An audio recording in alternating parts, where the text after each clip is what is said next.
Hey, it's Katie Moran. Welcome to the Artistic Spirit podcast. Today is a very special episode. I can't wait to share with you what today is going to be about. And it's really going to be centered around what keeps you from giving up, which is something that is so important to me with all the suicide prevention advocacy I do. I don't think there's anything more important to me than this idea of having strength and knowing that healing is a process and that even when you're unhealed, you are worthy of living and you are worthy of pursuing all the things that light you on fire. So I'll introduce who we have here today. Sara Mirasola is a versatile and award-winning film and theater actor. Sara is also a stand-up comic, a devout nerd, and a sought-after model. She has been featured in various publications and is the lead in the soon-to-be-released feature horror film Sweet Dreams. Sara plays the lead character of the girl in the moving story The Dragons by Jeremiah Lynch, a part of the Museum of the Omniverse Dragon exhibit.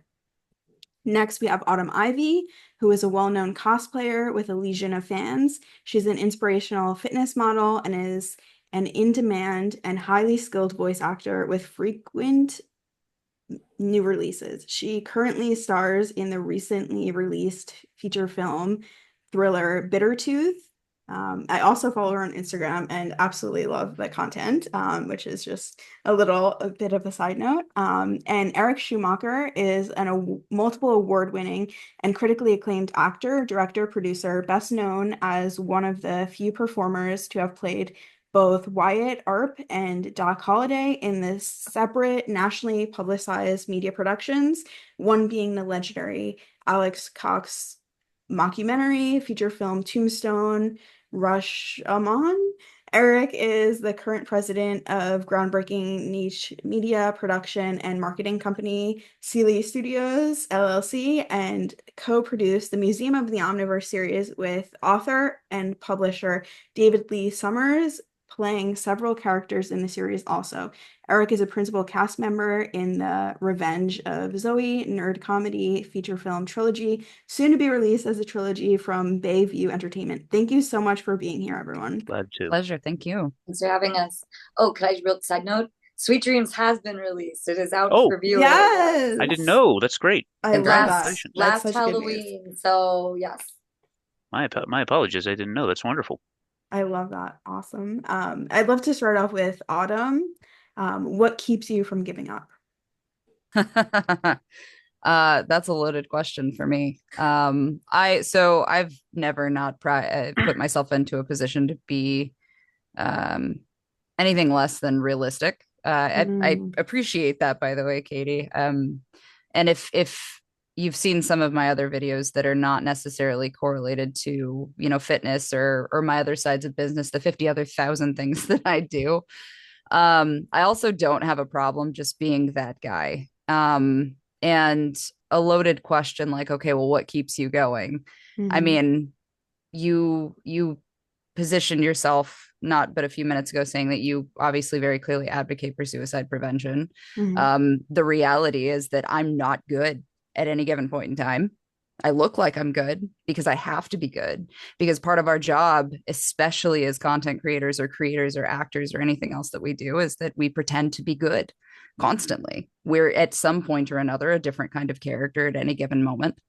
And so I don't know, like not feeling like I'm failing my partner by not being there for them, sticking around because I have a bunch of rescue animals that didn't have somebody to care for them. So why would I do that to them?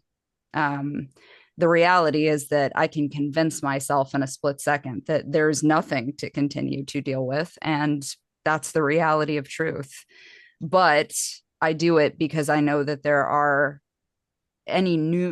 numerous amounts of people, any number of people out there that maybe don't have something. They don't have, the pressure of a partner. They don't have someone that they feel that they care that much about to be like, oh, and the argument becomes, well, you should care about yourself that much. And that's not how it works. Anybody within a position of mental health, whether, you whatever issue you may have, whatever problem you have to face as someone who faces mental health in a negative capacity, It's just what we do.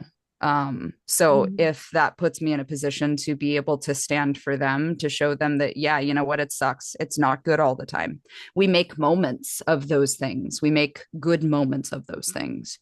We can watch a butterfly in a field of flowers for 30 seconds, and that will make everything for just a split second better. So a loaded question like that is hard for me, but the reality is I don't do it for me. I don't have a drive for me. It's not for me. If I can support someone else in that capacity and put my partner on a position to be successful, then I mean that's realistically why. Yeah, it's so interesting you bring that up because when I was in school for social work, I got my master's and wrote my thesis on mental health stigma. Something that kept coming up with this idea of like suicide prevention was protective factors, and I Mm-hmm. always felt that was like so cold. Like it's like it just was like words on a page, and like the way that you talk about like the things that keep you going, the people that keep you going, it's like a heartbeat, and like not just any heartbeat, like a Mm-hmm. heartbeat that is in unison with yours and gives yours purpose. And I just think that's so beautiful, and I really wish that like the clinical side of things would like catch up and like like be where art is. Like I think there's things art can say that you won't see like in an academic paper, and for me that is why art is so important to me. um, and I'd love to hear a little bit of like what does your art mean to you? Well, I mean to kind of piggyback on that actually, because that's a good segue. I think there's a necessity to the clinical side of things. The reality is that what we put on paper in correlation to the way that the brain functions, or the way that we choose to address a certain situation, really does just flat boil down to this is a fact. Hmm. And perhaps that's the autism. I don't know, but it is this is the way that it is, and there is nothing that you can do to change the way that the brain is opting to function, whether that is in a protective position or something else. Art is subjective no matter what at the end of the day, and it is inherently up to the person who views the art or makes the art or sings the art or whatever the art may be, Hmm. for what it means to them or what energy they choose to put into it. And it truly is about that energy. um, I think addressing things for me in both positions, because I mean I studied facets of psychology. I liked abnormal psychology the most, so I know what you're talking about. I don't Hmm. have a degree by any capacity, but I liked it. um and it's hard when things sound clinical, but I think that's what makes the art piece so beautiful, is that we Hmm. have that option to become these characters, and to tell, whether it be our personal stories or stories that we have to kind of position ourselves and begin to understand on a deeper level, even if we may not have been through them, um, to capture something that no one can put into words, when an emotion can't be bled onto a page in the same way that we have to write something so technical in a science book, right? There is poetry at its core is from the writer or from the reader, or if it's slam poetry, it's someone standing up on stage with a poem that they wrote, bleeding their heart out to an entire audience, right? um so I think having something translated to a project, whether it's an audio project like this, like our dragon verse, so to speak, or anything along those lines, we're capturing the essence of art and what art can be out of that clinical space, so that people, much like yourself or like Eric or like Sarah, or any of the members of the team, for example, including myself, have that ability to focus on something that isn't their clinical reality for 5 minutes. Hmm. So sometimes I think addressing it artistically takes the I understand it clinically, but I want to understand it emotionally, especially for people who struggle with perceiving the emotional side of things. It, Hmm. it is really helpful, and for me in particular, as someone who has to mask to survive, Hmm. um, having to recognize different characters in different places and different masks, um, makes it sometimes hard to recognize, okay, well, which one of these various people are me, So having art stand in place and be like, hey, like you are all of these people, and here are the reasons, is really pertinent personally. I love that. I think that's so beautiful. Um, I'm curious, what is your relationship with the people that you impact? Um, like, do you find that they give you strength to keep going? And like, is that part of your why? I think that sometimes it has to be. Hmm. Sometimes it's not enough. Sometimes it is too much. Sometimes feeling like I am responsible for someone else's well being becomes more of an issue than it does a protector position, because then Hmm. I feel I am inherently responsible if something goes wrong. And that's not the other person's fault. Like they're merely, telling me how they feel, or they're merely saying, hey, like that really saved me.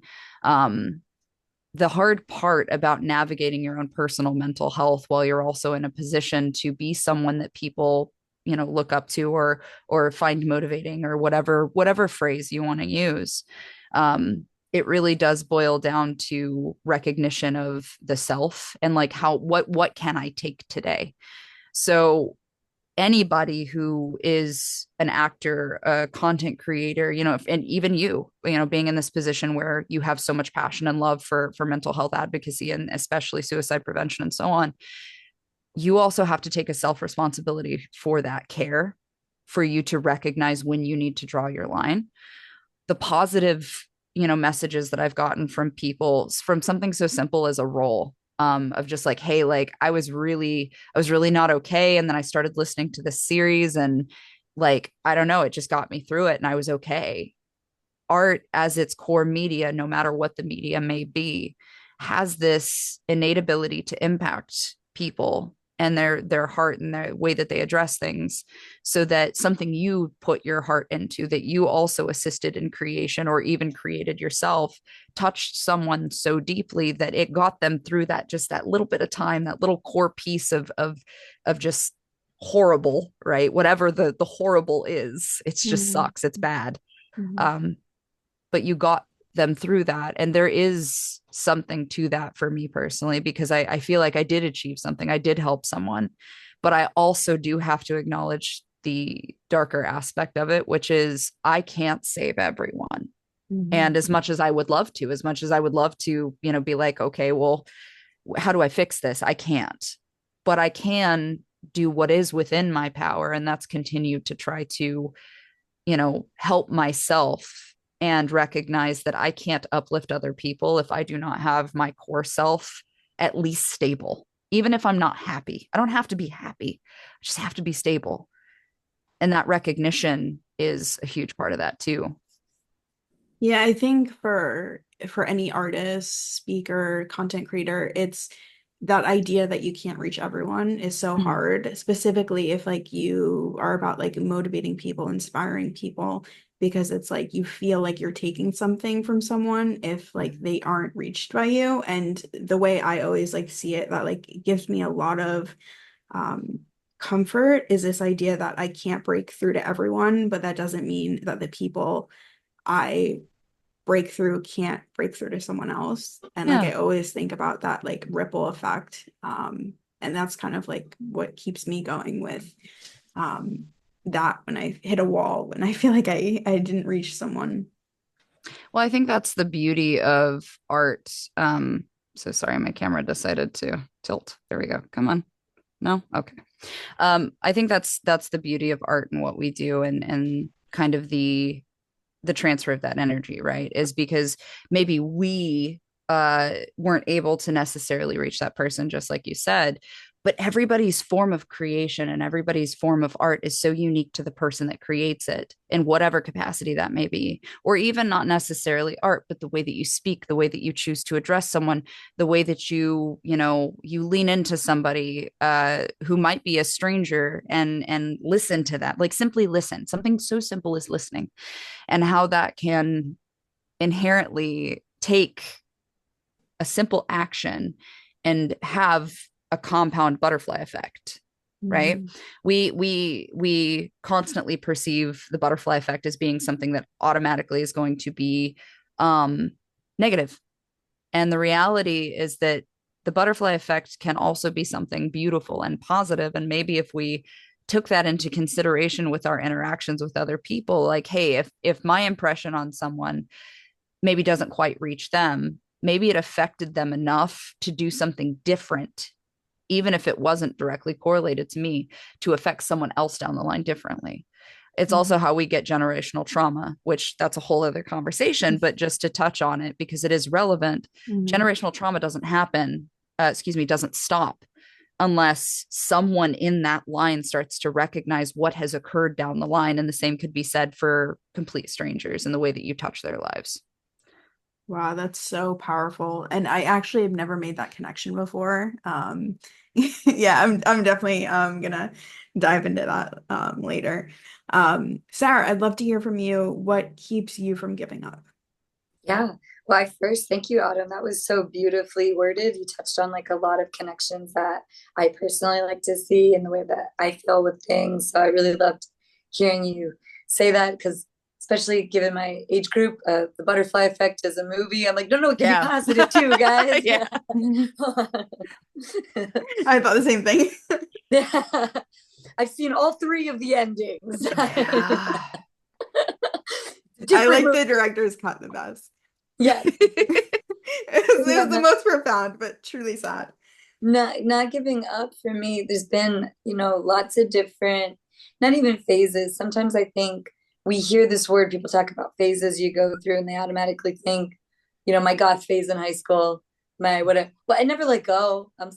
It's just a little different, but we still have the goth phase, never ended. The phasing was more the parameters on how I thought about it and how you deal with those every day, like Autumn's talking about. You are never totally okay. You are never totally not okay. 30 seconds of a butterfly is the most beautiful thing and all you need. And 5 seconds of someone looking at you wrong on the wrong day is all you need in the other way, and finding that balance. So the message deeply for me has always remained, it's for other people. I do this for other people. I want to connect. I want to connect with stories because I'm also a writer.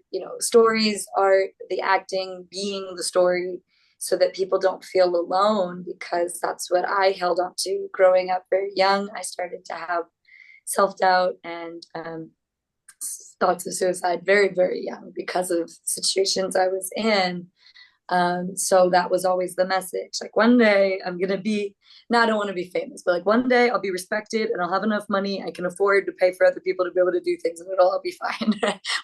One day. Well, one day kept getting a little further every time I got a little closer. And so finding a few more deeper things of connection with stories in the moment, releasing my poetry as long as somebody reads it. I don't need 100 people to say it's great. I don't need to be on Oprah's list, but 5 people say, it actually, I really felt like a friend was sitting with me when I was reading it. That's when a friend of mine said something about my poetry. It felt like taking a walk with a friend, and I was like, cool. That's what we were going. It worked. But yeah, if you don't mind me sharing my foot, actually, I showed you before we started recording. Would that be okay on your podcast? Yeah, please. Okay, great. So this is a semicolon for the suicide prevention, and it's a stick and poke. It's my first stick and poke I gave myself. And it was actually after I'd had a really bad accident, sort of nerve damage in my arm, and I was relearning how to even move. I've never tattooed before. I'm relearning how to even draw. And I'm going to put a tattoo on my body because that's how much it meant. But not giving in to create the art is really what that works for me. Like I didn't get so sad, so I made myself do it, and now I have something left. And as that reminder, we didn't end the sentence. I didn't end the sentence. We get some problems with some run-on sentences, so as long as they're punctuated right, looking at you, Mark Twain, the sentence can be long. You could have a lot of caveats to your personality. You could have a lot of different grammar, but as long as we are more understanding, I love the clinical. as well as the visual representation. My autism spectrum is such that I want a black and white definition because I know I'm going to color it in with some really pretty crayons. So I like having a way to understand where people are coming from if they don't see the emotion, if they don't hear the clinical, and being able to use the two to be a bridge and kind of connect them. So what keeps me going is that hopefully it will be better, those slow trickles, that butterfly effect. People will be able to communicate better 5 years, 10 years, 20. If I would love to have a savior complex and I can save everybody this year, we all communicate well and there's no more bickering over silly things and miscommunication. It's going to take like 100 years, but it's worth it. Mm-hmm. I do apologize. I do have to take my leave. I just wanted to tell you before I left, it was such a pleasure to speak with you. It's anytime that you would like to chat, I'm more than happy. I'm very excited that you had listened to the project, though. I hope you enjoyed it. And of course, Eric, thank you. Sarah, thank you. You guys take care. It's been a pleasure. Autumn, you're Thanks so wonderful. much. It's good to see you. Thank you. And I should probably take off in about 10 minutes max. But Awesome. So I'll just ask one more question. If there was something that changed your perspective and broke through to you about your own self-worth, what was that for you? so many things. I just like to stay really checked in. So when I do have to check out, it makes me feel like even extra upset about the whole process of needing to take space.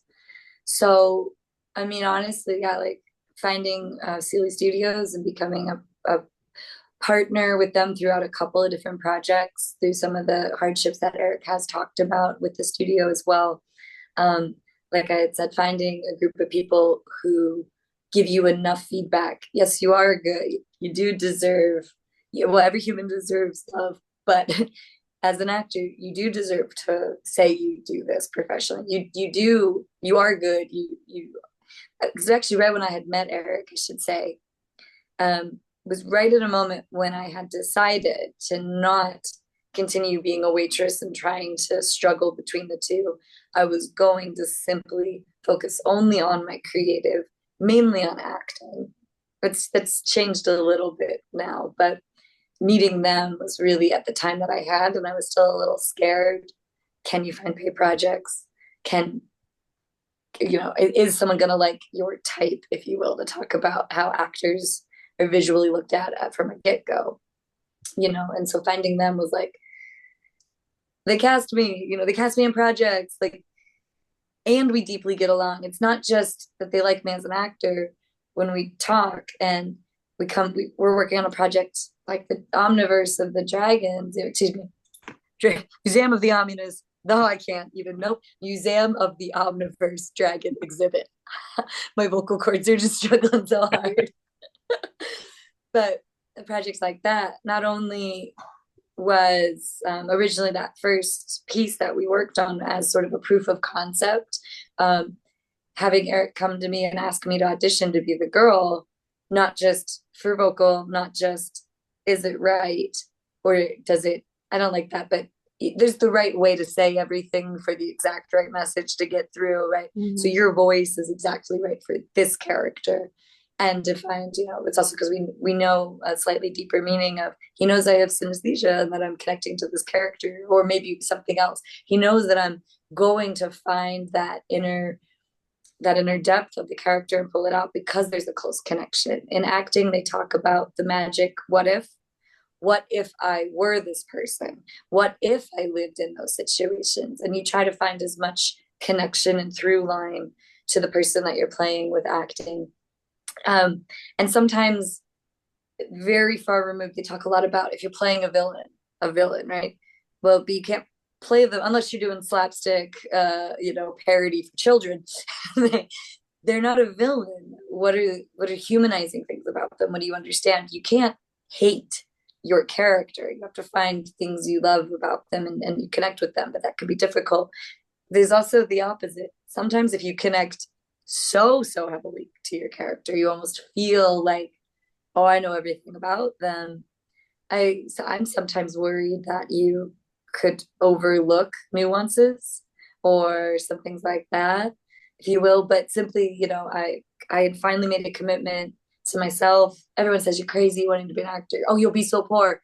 I grew up poor. What's the difference? I'm doing what I love. I'm releasing my message. I'm finding connection through stories to other people. Hopefully, it inspires them to find their meaning, and that if you feel like an unfit piece, there's strength you can do to maintain, but you can also go find the right puzzle you were supposed to be part of. And when you find that puzzle, like Celie, when you find that puzzle, like Eric as a director with me, you feel like it is the right message. And so I don't have to keep clinging, oh, what keeps me going? Well, I know. Oh, I'll find these good people, and I are going to continue doing good projects. We're going to release stuff that hits people.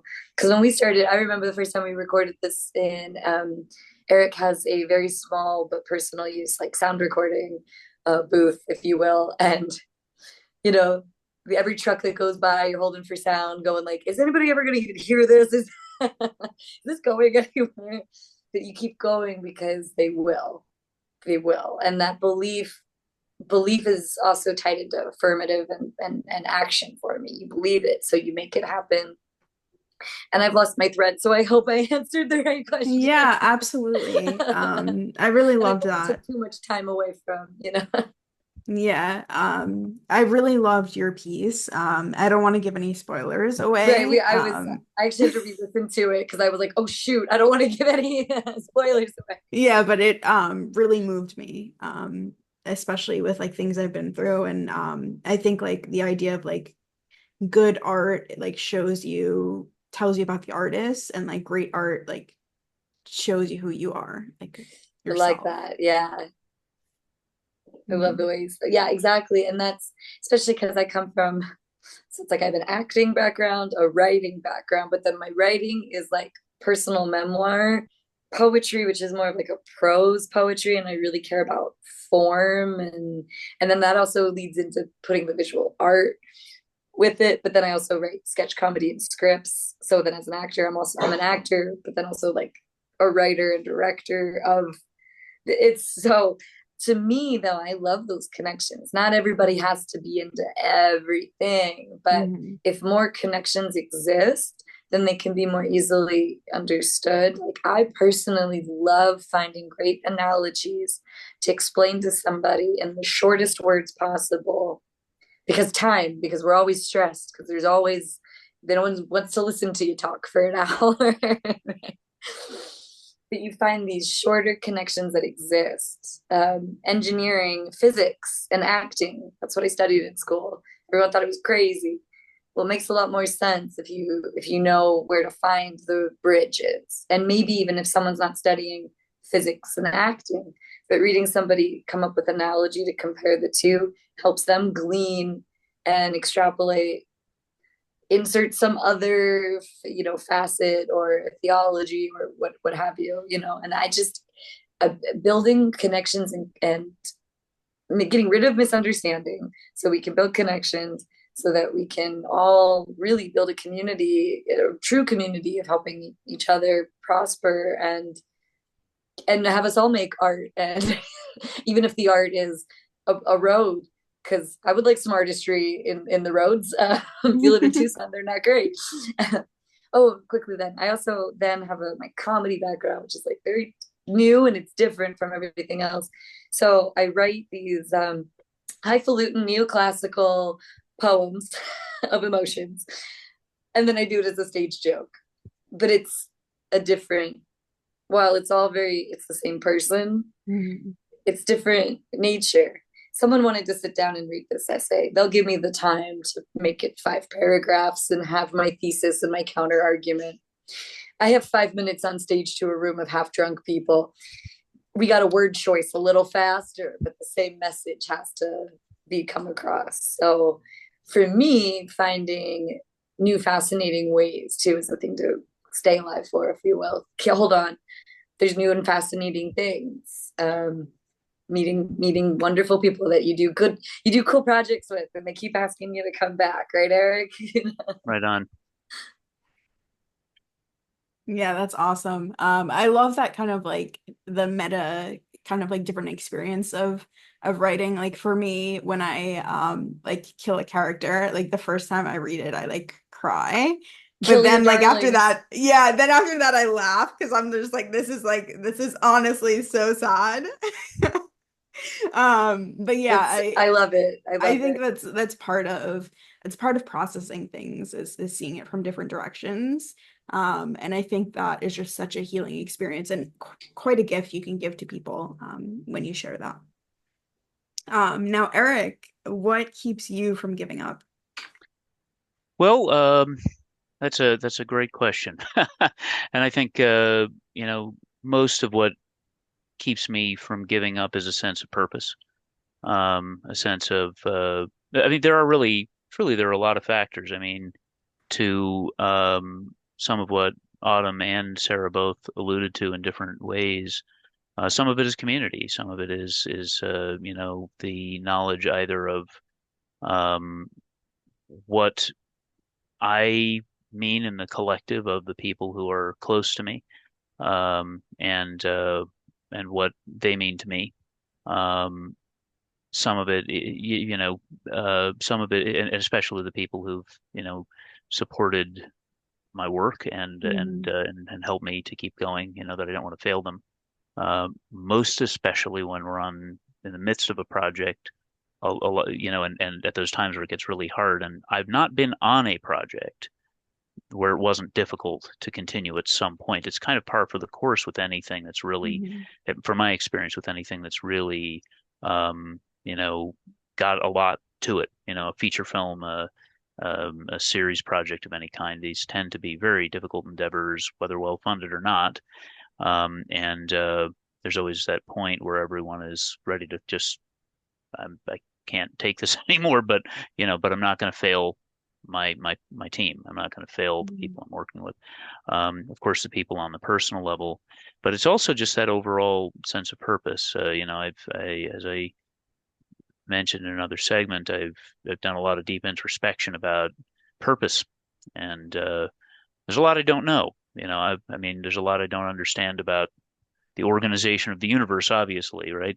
But uh, but it is clear to me that at least a good portion of my purpose is to create things that can hopefully be of some meaning to other people, and to do it in as positive a way as possible within my means, and to do it in a way that's as beneficial to everyone else involved as possible within our means and our abilities. And so knowing that that is a purpose, even when you really don't want to do some of the harder work or when you just don't feel motivated, um, you also know that there is something that you are here to contribute. And if you stop, you won't. And then the fruits of that labor won't bless someone else or affect someone else, however it might affect them. You know, as a kid, my dad used to, he was one of my primary acting teachers, great actor. I'll say that. In fact, in the very story that Sarah is the lead in, I convinced my dad to play her counterpart character. So he's actually in that story, which was wonderful to direct him, Mhm. as one of my teachers. And my mom also participated. She's a great voice coach for actors. So she did a lot of dialect coaching for the series, and a terrific actor herself and one of my teachers. Anyway, you know, so um, there's a um, in the process of um, making I completely lost my train of thought. I hate it when that happens. But uh,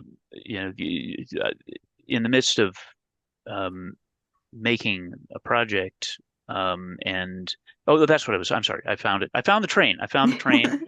I'd lost my ticket in my other coat pocket, and I found the imaginary coat pocket. So during my training, when I was a little kid, at the time we were living in Los Angeles, and my dad used to take me to a movie theater in LA that I believe is no longer there that showed exclusively classic movies. And I remember very distinctly as a kid walking out of films like Captain Blood starring Errol Flynn, or Singing in the Rain with that whole amazing cast, um, Gene Kelly, etc.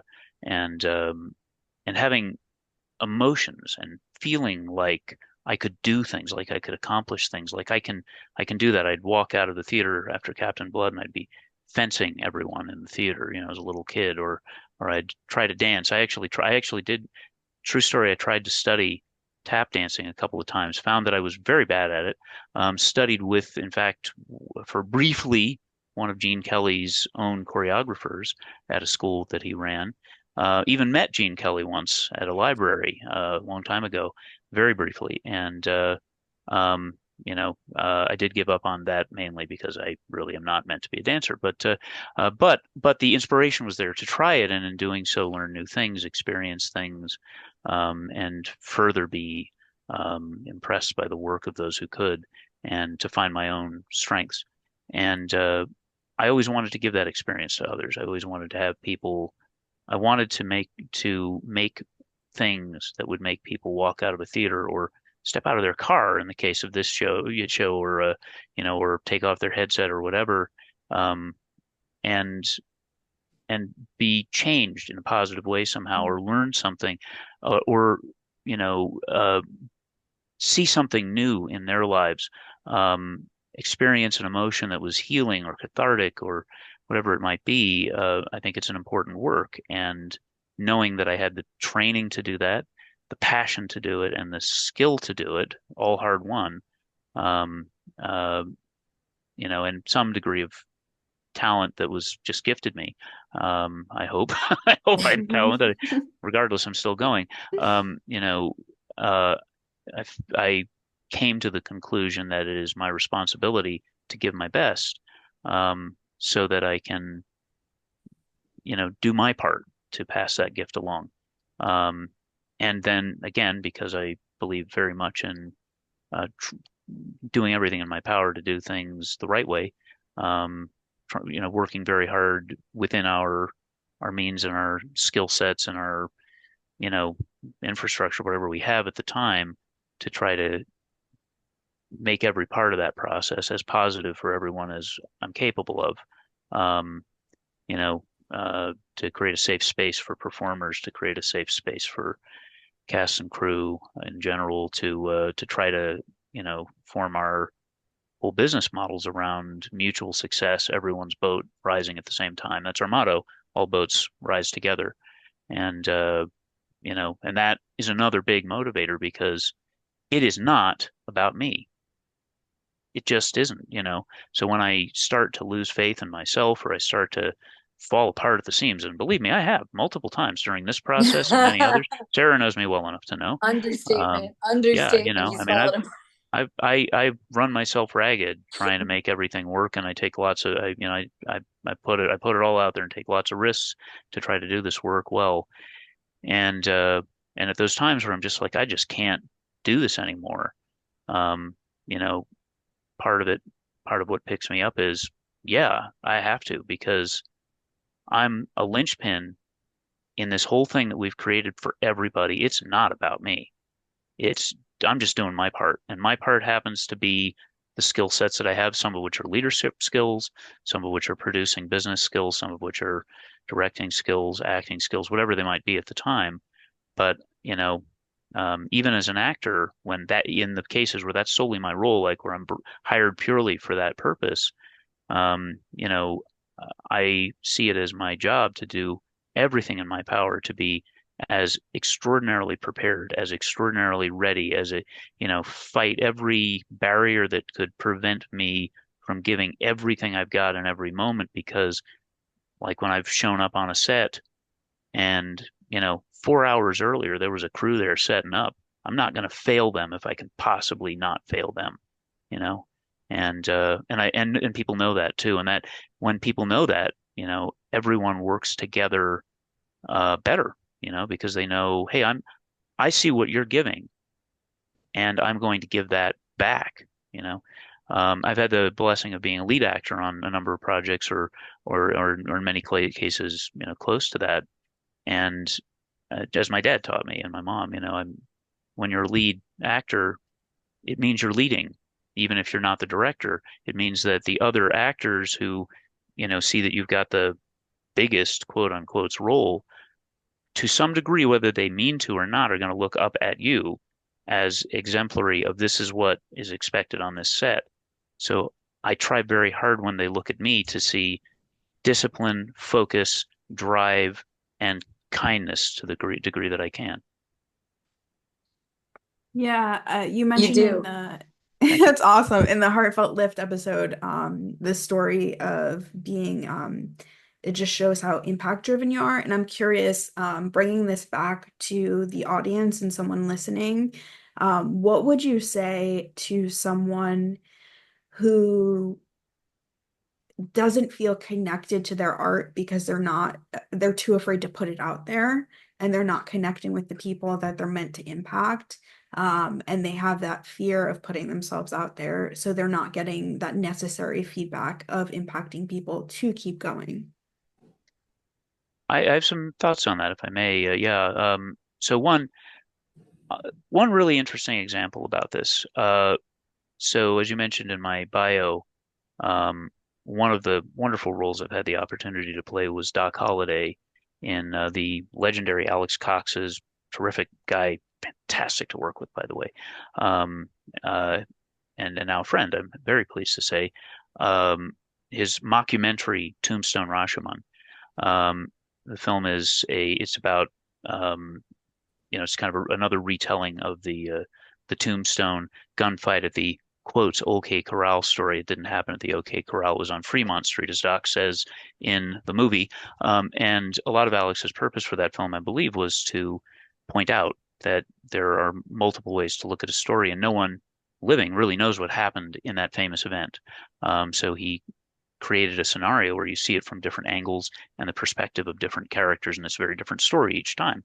So uh, I worked very hard on that character. I got the role about 30 days before I was cast, about 30 days before we were to shoot. I probably very stupidly did things to lose weight very, very, very quickly. Doc had severe tuberculosis in that point of his life that we were filming, and I was playing off of an actress who, was Hollywood slim, and I needed to look thinner than her. And no one told me to do these ridiculous things, but I did a lot of stupid stuff to lose weight and starved myself half to death, and worked out like a demon and all kinds of things. And so I worked really hard at it, and I worked really hard to find the character. Had deep talks with Alex and did a lot of research um, and so on. And then the reviews came out, and this wasn't a super high budget film, um, and it was a very odd film. Alex's work is odd typically, and I say that in a positive way. He's a true artist. He doesn't follow the typical Hollywood model, and so he makes films that are unusual, and people either love him to death. He has a really dedicated fan base, or people can't stand his work, and it's very polarized. So the reviews came out, and I would say 60% of them were devastatingly bad, and 40% of them were ridiculously good. Like, best film I've ever seen. Oh my God, I love this so much. And I, did a little, I think I figured out kind of like what the typical personality types and interests and likes were that were in those pieces. But here was an interesting thing. There were several very bad reviews specifically about my work. And by and large, most of them were, I hated his work as Doc Holliday because he wasn't Val Kilmer. And I thought to myself, well, yes, I am actually aware of that. I think Val Kilmer is quite amazing, and I am, in fact, fairly certain that I am not he. Um, Thank you for pointing that out. But no, that being said, I mean, the initial hit when I read some of those reviews were like, oh, gut punch, because they hated me. And then again, like there were a number of amazing reviews that said, not to tout myself, but this is what they said. Most accurate Doc Holliday I've ever seen anywhere. And, in people's opinions. And I found that a lot of the reviews that were positive tended to be from people who had deeply studied Western history or were fans of Alex's previous work and kind of got the unusual way he tells a story or whatever it might be. And it occurred to me that, in going through that experience in particular, and of course I've had other things get reviewed, but you know, this was a particularly controversial project, as Alex's work always is, which is part of the beauty of it. It's real art, it's really new every time that he makes something. Uh, is that you can't control people's reactions to things. And sometimes your work, is good in one person's mind and bad in another, and different in yet another. The important thing is that you do the very, very best you can to know your art, to give the best you possibly can to it. Study, focus, discipline, seriousness, knowledge, and fun too. Give everything you can to it, and then release it into the world and let it do its work. And some people will hate it, and some people will love it. And you can take all that in, and you can be devastated by the negative reactions. You can be affirmed by the positive ones, and you can learn from all of it. But regardless, it's doing something to people. It's doing its work as a piece of art. It is your task to release it, to get it done and get it out, and do your best with it. And if you aren't giving your all to it, that's where I think you fall down. If you aren't doing everything you can. So what you must do in that case is, when your fears as to whether or not people are going to like something are holding you back from doing the work, you have to try to take that out of the equation, because those fears will prevent you from doing the work to your best. And instead, just focus on giving it everything you've got so that it can do its work, so that you can birth this thing. You serve the project, not yourself. And in doing so, you serve everyone. So then it's released into the world. And even in the cases where some people hate the work or say they hate the work, it's doing something to them. It's giving them contrast, compare. It's forcing them to confront the art and their reaction to it. They'll do what they will with it, you know. I taught martial arts for a long time. Had some wonderful teachers, and I've, thank you, Sara, for your wonderful reaction. That's making me emotional. I'm asking my friend to get me a tissue. I needed to hear you say it. Oh no, but hearing, seeing your emotion, your reaction to this is moving me. I appreciate it. But I taught martial arts for a long time, and one of the great things my martial art teachers, who were amazing, taught me was, you pour your heart out to teach other people and try to help them find their own empowerment, their own strength to overcome obstacles through the knowledge, the tools you give them to do that. It's not just about punchy kicky. That wasn't why we were there, and it's part of it, but it's just as my grandmaster used to say, it's the lowest level of the martial art, right? That we would teach people the martial aspect so they could stay alive to learn more things. And also because of the lessons that came through that training. So, and what I was taught was, you pour your heart out to students and you try to give them knowledge that they can use and maybe inspire them or something, you do your best. And then sometimes you don't even know whether it's had an impact on them. Years later, and I've had this experience, people have come back to me and said, wow, that thing, and my own teachers told me the story of when this happened to them, and then it happened to me, come back to me years later and say, wow, that thing you said in that one class 8 years ago changed my life. And at the time I thought it was meaningless to them, so, when you know deep in your soul that you're supposed to put something out into the world, it's your job to put it out and do a good job with it where you are at that point, with what you have, to the best of your ability. And then it's going to be a bird, and it's going to fly, and it might slam into a building and die, and it might might circumvent the world.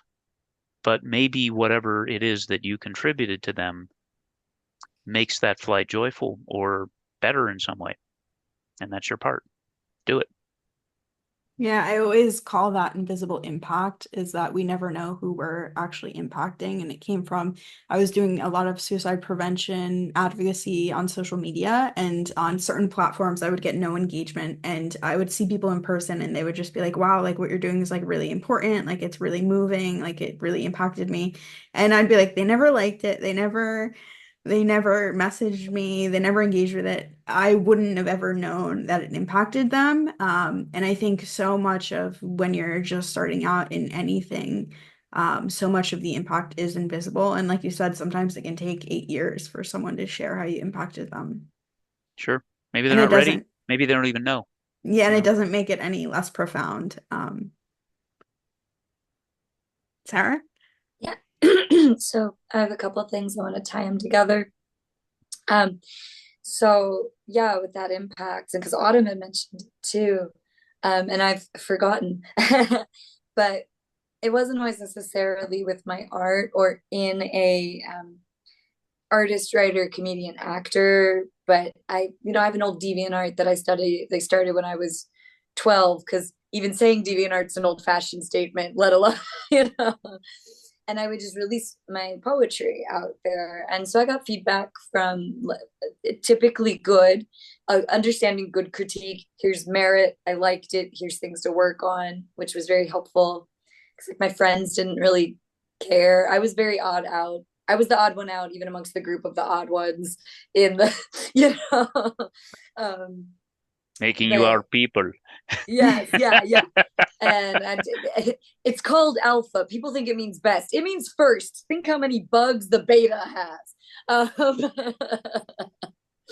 So, but people would come to me years and years later, like in an email. I read it, a poem you wrote on DeviantArt years ago, and it meant so much to me, or little things like that. And having someone come back, or someone told you that you were the person that smiled at them in the soup kitchen line, and they didn't kill themselves that day, like Mhm. I have. Mhm. Sorry again, I'm really glad that we're allowed to use these guys. That's why I checked in with you on the words ahead of Yes. time, because it's like some podcasts it's like you can't say yeah. um and to that end, even switching into saying unalived so that it doesn't upset some people in order to get the message across is good. Mhm. I don't currently grammatically like this choice, but the fact that we're trying to find Mhm. one is positive. But I wanted to talk about also the nature of what Eric was saying. You do it, because it's your purpose. You have to get that message out, whether it's a little bit for you, a little bit for them, all an amalgamation of it. You have to, because people, why do you want to be an actor? You're so good at all these other things. Why aren't you just a teacher? Any of these other things. It's like, because the concept of being an actor and playing a fake scenario in my head where that's my life kills me, that I'm not doing these creative things. It's not enough to be a high school teacher and slowly release a book, or for me, it's not enough for me to be a high school teacher and be in community theater projects. Sometimes that's not enough for me. But also something that Eric had said, once upon a time I thought I was, I also have I'll teach you how to tap dance, Eric, remember? I have a dance background. But so I used to think I was a dancer and an actor and a comedian. I'm not. I'm a writer and a director and a producer and a choreographer, because I want to put all of the pieces together, and then only sometimes when I'm right, cast myself in the role. But I want to put people together to create the whole vision, and then that's what the audience is going, then we're reaching a bigger number of people that are taking Mhm. home that message. Because how many times have I read a book or listened to an audiobook and I'm sobbing over this thing that happened, that never happened, to imaginary people, and it deeply impacted me, and I'm sobbing my eyes out Mhm. because of how it made me feel and think and understand other humans differently, why I want to put myself in different shoes and different thought processes to be an actor. It's because I want to connect with people and understand where they're coming from, because I see the merit in them all connecting. And to not stop yourself on your journey, or the only failure is to not release it ever. And Mhm. even then, there's a handful of, we see now with modern internet, something from the 1820s is now being, shown on display because she died before she ever got to release it. Whatever the story is, and how beautiful. It's like, this would have been so cool in 1820. I mean, for me, she definitely, no one would have understood her for sure. But, so, but that concept, I always really like the idea of the Velveteen Rabbit. And he was real because the little boy loved him. Then he did eventually in that story become a real, actual scientific bunny rabbit. Lupin something is the but being made out of velveteen made him no less real because the little boy loved him. And the way I extrapolate that and mean that for my own art, it is good. It has merit where you're at now. It was done with Crayola crayons on the back of a napkin in a Denny's while you were having a mental breakdown. Frame it, get a nice mat, a nice frame on it. It's still great art. It's still, it's all in how you package it, right? This is third grade art. We say is bad. We made the third grader feel badly about it. This is someone that went to college and studied modern art, and they look identical to me. So why are we making the third grader feel badly for it? Right? I think that's everything I triggered. That was a couple different things I wanted to amalgamate. I absolutely love that. And I love how it started with what keeps you from giving up, and it ended with the impact, and also this idea that if someone is fearful of putting themselves out there with their art and making an impact, that the impact is so much greater than their fear. Because you can never know who, like my silly emo, Shakespeare hates my emo poetry, but my emo poems from when I was 12 on DeviantArt in the sea of the old internet, and someone sending me an email saying, like, I've had this like one line. I literally get this person's like, I got this line tattooed on my body for my like 13-year-old, and you feel that, well, no one's commenting on it. I'm not getting any feedback, or physically in class, I'm getting a lot of feedback that it's not helpful critique. People aren't getting what I'm going for. And that's okay. But what do you do to stay mentally stable? Because you have to come from a place of self-fulfilled in order to help anyone else. So how do you stay stable? Don't let them hurt you while you get enough work out there that you can change their opinion so they know you just created a whole new style. Mm-hmm. Yeah, this has been a really powerful episode, and I just want to thank both of you and Autumn for coming on today. It's an honor. Thank you, Katie. Truly. Thank you very much for having us. Keep up the great work yourself. Thank you.